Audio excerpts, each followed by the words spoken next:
On se fait chier. Hop. T'as pas changé un truc? Depuis quand ça t'intéresse? J'avoue. Pourquoi on est ici déjà? Oh, j'en sais rien, c'est vous qui m'emmenez tout le temps dans des endroits chelous. C'est vrai que les caves où tu fais combattre des loutres entre elles, c'est des endroits sains, ça. Parfaitement, t'es jamais venu, tu peux pas critiquer. Bon, vous la fermez 2 minutes, vous? 2 minutes, t'es gentil, mais on se fait chier, nous, je te signale. Si tu te fais chier, t'as qu'à m'aider. Oula non, je me rabaisserai jamais à ton niveau. J'ai une dignité à garder. Et bah tu la fermes. D'ailleurs, il est où, Mage? Mage? Ah, bah là-bas. Qu'est-ce que tu fais? Personnellement, j'en ai rien à péter. Bah attends, j'ai demandé. Hé gamin, qu'est-ce que tu branles? Je réfléchis. Je passe à une inscription, sûrement un cas très complexe à comprendre, et qui date peut-être de quelques milliers d'années. Je suis persuadé qu'il y a une réponse à un tout derrière. Ça nous mènera peut-être à un trésor. Qui sait? Bon, je m'y remets. Attends, avant de t'y remettre, tu peux pas nous expliquer ce qu'on fout ici? Ouais, parce qu'on a oublié, nous. Et c'est pas parce que je suis vieux. Bon, ok, je vais vous rappeler ce qu'on fout ici. Tout a commencé quand? Quand quoi? Ah mais normalement, il devait y avoir une transition.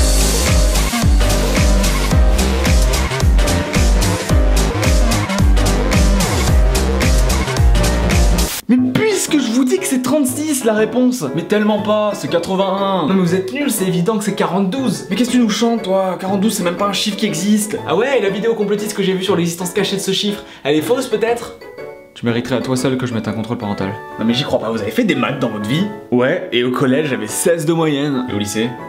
8, mais ça compte pas, j'étais dépressif. Ça marche comme excuse? Clairement pas. Ouais, bah quoi que t'en dis, c'est 36 la réponse. Mais bordel, c'est évident que c'est 81. Et moi je vous dis que c'est 42. Oh la ferme! C'est gris la réponse! Mais qu'est-ce que tu racontes? C'est n'importe quoi, c'est en couleur, ça sert à rien de chiffre, on parle de chiffre.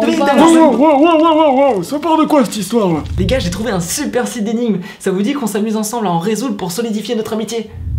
Évidemment. En fait, c'est toujours de ta faute. Non mais c'est vous qui savez pas vous amuser tranquillement aussi. J'ai même pas eu le temps de poser une seule énigme.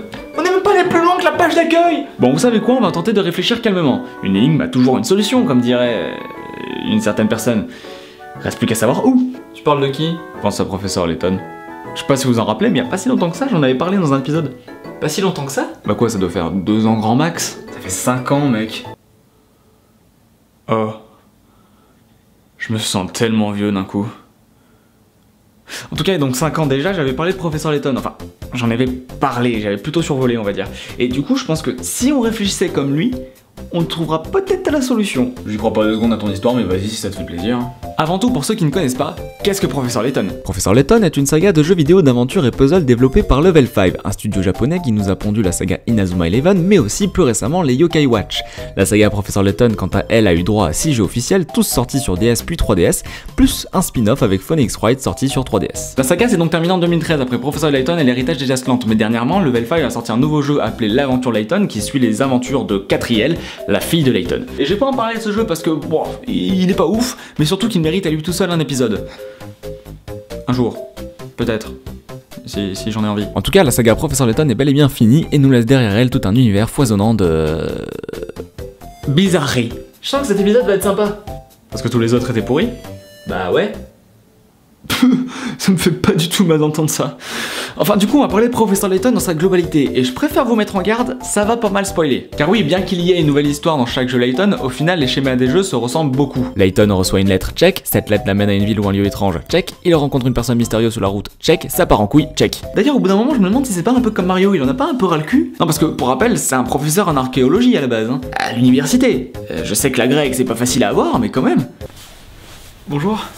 Alors, pour votre oral d'acceptabilité à la grecque, nous allons vous demander de vous mesurer à l'escrime face à un vampire de 300 ans, tout en étant déstabilisé par un tremblement de terre causé par plusieurs météorites.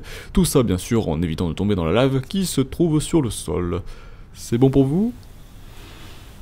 Non, mais en fait, le collège, ça me suffira. En plus de ça, je plains tous ces élèves qui ont dû se démerder à faire eux-mêmes leurs cours vu le nombre d'absences qu'il avait.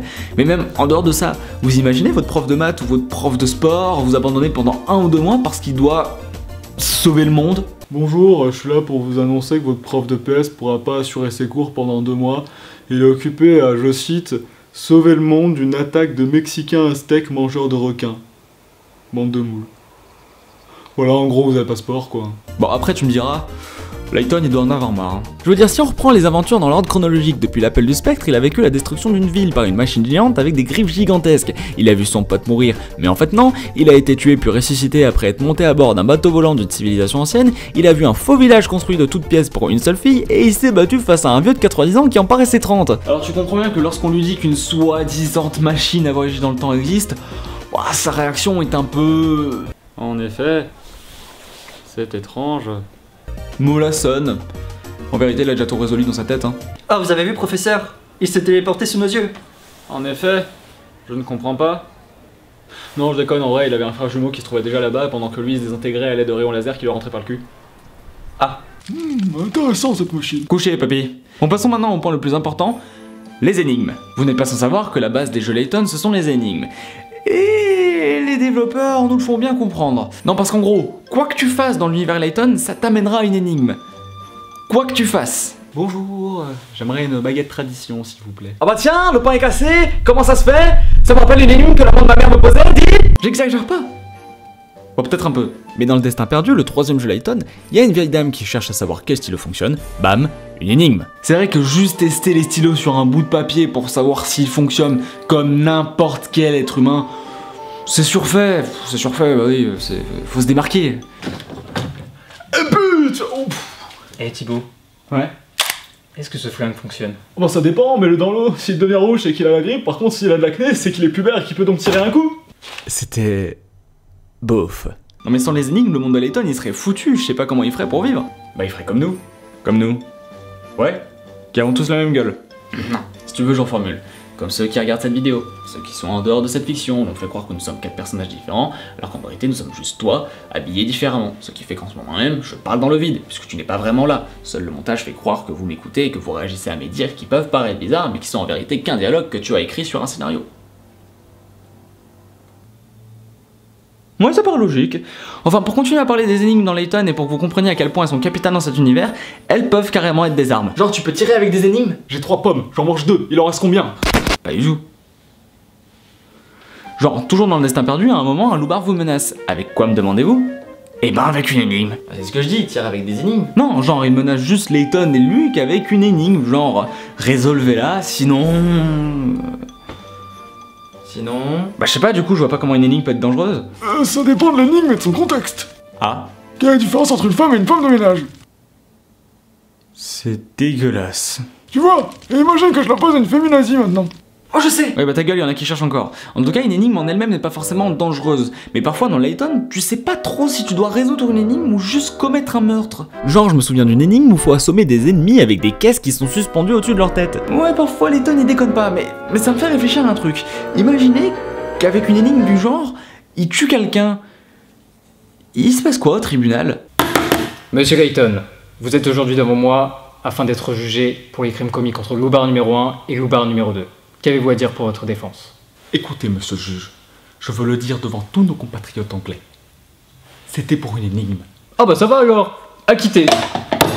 Bah tu vois, tu le dis toi-même que les énigmes peuvent être dangereuses. Non mais c'est pas des énigmes là, c'est des homicides. Puis bon, tu parles des énigmes, à certains moments dans le jeu, t'as des énigmes qui sont très influents sur la situation. Voire trop. Pour rester encore dans le Destin Perdu, à la fin, Layton et compagnie doivent s'échapper d'une énorme machine avant qu'elle ne s'écroule complètement. Layton conduit donc à toute allure, mais il se rend compte que le chemin pour s'enfuir est bloqué. Donc, solution logique... Ils font un ping-pong? Non. Une énigme. Bon, du coup, Luke réfléchit et il trouve comment débloquer le chemin, c'est-à-dire installer des bombes et faire exploser les débris. Bien joué, Luke, mais ça ne sert à rien. Je veux dire, ça sert à rien d'imaginer comment faire débloquer un chemin avec des bombes quand tu n'as pas de bombes. Oh mon dieu, un dragon cracheur de feu surpuissant. Que pouvons-nous faire pour le vaincre? Bah, je suppose que si j'utilisais un rayon laser à une puissance de 1000 MW qui pourrait transpercer son buste, bah, on gagnerait. Mais tu l'as ça? Non, de toute manière, j'ai même pas compris ce que je viens de dire. Bon, de toute manière, les énigmes dans Layton, soit elles sont inutiles, soit elles sont what the fuck, soit elles sont trop faciles. Non mais certaines énigmes dans Layton sont du niveau de Si demain c'est dimanche et hier c'était vendredi, quel jour sommes-nous aujourd'hui? Mais c'est quoi le problème à la fin? Un coup tu trouves les énigmes chiantes, un coup tu les trouves inutiles, et un coup tu les trouves trop faciles. Tu veux quoi? Qu'il y ait plus d'énigmes? Bah si ça pouvait éviter certaines situations, ouais. Par exemple... Samedi! T'as vraiment réfléchi tout ce temps pour trouver la réponse? Oui, mais c'est ça? Donc je disais, par exemple... Non mais c'est la bonne réponse ou pas? Je disais... Par exemple, au début de l'appel du spectre, Layton et Amy doivent traverser une passerelle, mais celle-ci est bloquée par des cordes. Layton explique ainsi qu'il est possible de défaire toutes les cordes en n'en coupant qu'une seule. Oui, mais si on veut pas se faire chier, autant tout couper. Ouais, mais ça serait pas classe. Oui, bah entre la praticité et la classitude, je préfère largement que ma vie soit simple. Flemmard. Peut-être, mais Layton l'est plus finalement. Car oui, dans les jeux, si tu galères durant une énigme, tu peux utiliser une pièce SOS. Waouh. Génial ta transition. Wow, c'est moi qui t'ai fait ça? Faut vraiment que je me calme. Monsieur Toutoui, c'est pour un recommandé.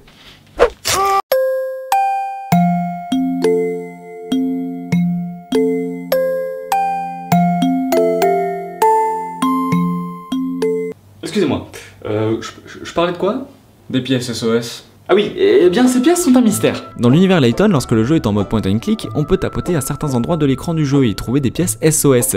Ces pièces nous servent durant les phases d'énigmes à obtenir des indices lorsqu'une énigme est trop compliquée, ou qu'on n'a pas internet pour aller regarder la solution. En tout cas, je ne comprends pas le fonctionnement de ces pièces. Genre déjà, tu les trouves comme ça, n'importe où. Que ce soit dans la rue, chez des gens, dans des ruines aztèques, ou même dans des WC. À vérifier. Du coup, ma première question sera... Qui les pose là? Il y a bien une personne qui les dépose à ces endroits. Je veux dire, Layton et sa bande sont les seuls à les utiliser. Donc il y a bien un gars qui les pose là. Et puis comment ça fonctionne? Genre comment donner une pièce nous permet d'avoir un indice? Je veux dire, un soir, j'essayais d'élucider une énigme ultra compliquée dans un recueil très ancien. Enfin bref, voilà, je vous passe les détails. Mais j'avais beau essayer de mettre une pièce sur le bouquin, il n'y avait aucun indice qui venait à moi. À moins que tout ça ne soit qu'une simulation. En vérité, Layton est manipulé par une IA surpuissante qui le plonge dans un monde copiant le réel. Elle le manipule par le bout du nez et lui fait vivre un scénario préécrit noir sur blanc par ces entités démoniaques où il ne fait que suivre son destin. Oh mon dieu, Layton est dans un jeu vidéo. Oui, non, je suis con, c'est un jeu vidéo. Tu te rends toi-même compte que tes vidéos n'ont aucun sens.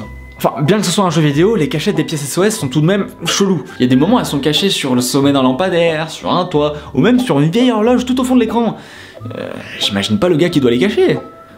Et j'imagine pas comment Layton et compagnie doivent les récupérer. Mais comment elles s'utilisent du coup? Bon, ça doit être tout con.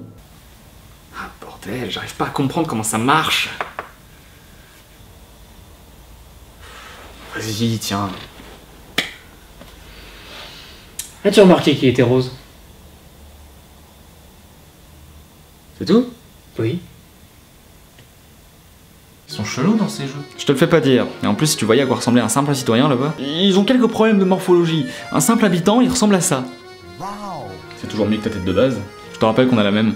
Mais bon, tu me diras quand tu vois leur village dans ces jeux. Dans chaque Layton, l'histoire se situe dans un nouveau village généralement perdu dans le fin fond de la Cambrousse. Mais t'auras beau aller dans des villages ultra paumés, ils seront toujours méga classe. Il y aura toujours des monuments qui coûtent une blinde pas possible alors que ce sont de simples villages quoi. C'est classe l'Angleterre, hein. Un professeur Layton en France, ça serait pas la même chose. Bonjour, chers villageois. Je suis ici car on m'a dit qu'il y avait une énigme à résoudre. Pouvez-vous me dire quel est le problème?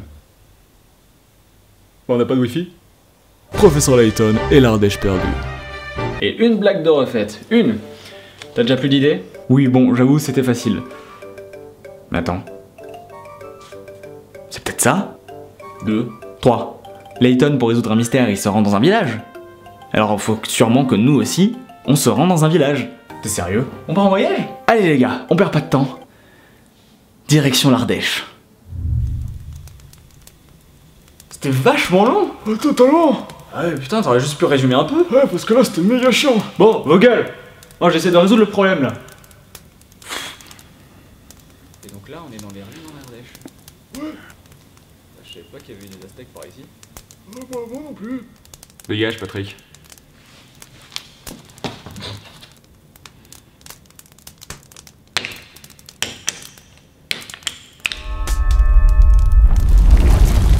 Bon, Regardez les gars, on va enfin avoir notre réponse derrière cette porte. Il se trouve la réponse.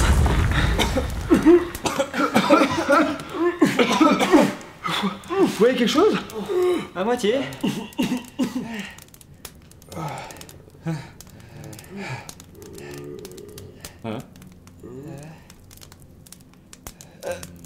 du coup, ça fait combien coûter un aztèque? Reste ici, toi! Oh, la belle olive!